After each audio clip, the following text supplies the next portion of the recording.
They write banking bills, and they're a joke.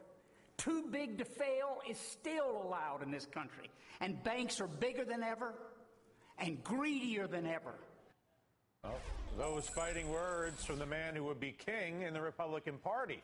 Former Louisiana governor and potential presidential candidate Buddy Roemer launching a crusade against corruption in Iowa this week. We're breaking it down. Thank you. The nation is hurting, and Washington, D.C. is a boom town. I go to Washington once every 2 or 3 years, whether it's necessary or not, just to spend a couple of days, seeing what the old boys are doing. Nothing. They have a fundraiser every night, and the old guys are auctioning off for their retirement so they can be a lobbyist. So, do the people have any chance to take the money out of politics? Is there room for the spirit of Teddy Roosevelt in the modern Republican Party? Teddy himself, a reforming Republican. With us now, former Louisiana governor and possible GOP presidential candidate, Buddy Roemer. And Governor, before we get too far into this, what's your big idea? I believe that the country is on the brink of serious financial difficulty, that debt is piled higher than a mountain, and it's on the chest of our grandchildren, and the Obama budget has 10 years of expanding deficits. I think, given that debt, I look to Washington for a solution, and they're indebted.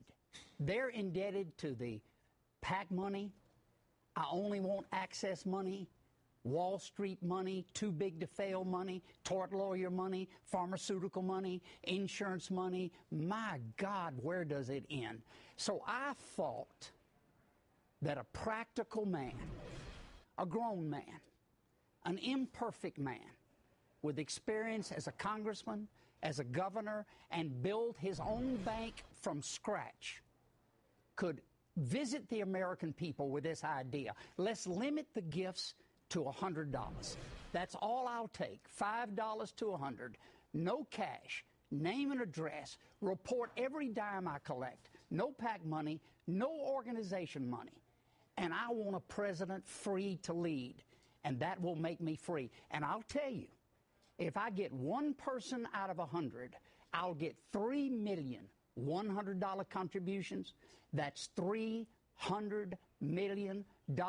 That's more money than Mitt Romney and John McCain spent in the primaries 4 years ago. And it can be done. What would you envision your relationship with the outside super PACs, the undisclosed, unlimited money that's spent on behalf of candidates, even if it's not given to candidates? It's a good question. And this system is so institutionally corrupt that I'm sure they'll come against me with everything they have. But I'm going to use their money against them. I'm going to turn it on them. If I can catch fire, if we can do this, if a man free to lead makes sense to America, and we get the Republicans who are free, and the Tea Partiers who are free, and the independents who are free, and some Democrats who yet remain free, if we can turn on the special interest, we'll use their money against them. We'll say the ads are coming. Remember us, free to lead. But are you saying that you would not only forego large campaign contributions in this effort, but would forego the support of the outside anonymous super PACs? I'm saying more than that. I'm saying that I love living in America where the debate is free to go any way it wants to go within matters of fact. All I can change in the system is myself. So I will lead by examples. Now, there might be some organizations that say, hey, Roemer, we're for you. I haven't heard from them. I'll be honest with you, Dylan. I don't know who they might be, but it is a free country, and an organization of, let's say, young farmers might want to be for Roemer, and they might want to say in their local area, here are our radio ads. I have nothing to do with that. I don't want to change America that way. I don't want to limit its freedom. I just want a president free to lead, start with my example, then when we're there, turn to Congress as to how constitutionally we might make the debate a level debate with every American given a chance. But, Dylan, none of this will happen unless a guy who sets these voluntary limits can win. And that's what we're going to try to prove. I need one person out of 100. What would be your policy agenda? So let's presume that you're able to model this transparent, low donor campaign. Were you to achieve victory, what would be the process or the mechanism about trying to root money out of politics ultimately? I would offer a session with Congress to follow the example I've set. Make voluntary limits, and people could choose as members of Congress. I mean, you understand, Dylan. Dylan, this is not going to work unless the American people buy into it. And when they do, then the solutions will themselves work. Right now, we're in a money-based, corrupt system where anything goes. Is that healthy for America? Do you think it's working for America? I mean, 8.9% of the people are without a work. Another 5% of the people have quit looking for work. And another 10% of the people in America are working at half pay. What's wrong with this picture? And Washington's a boom town. I don't have the final answer, Dylan. I want to admit that. I don't have what the new system should be, but I know where it begins. It begins right here with us in this election. Obama is going to raise more money next year than the few $billion they're trying to save in the budget expense right now.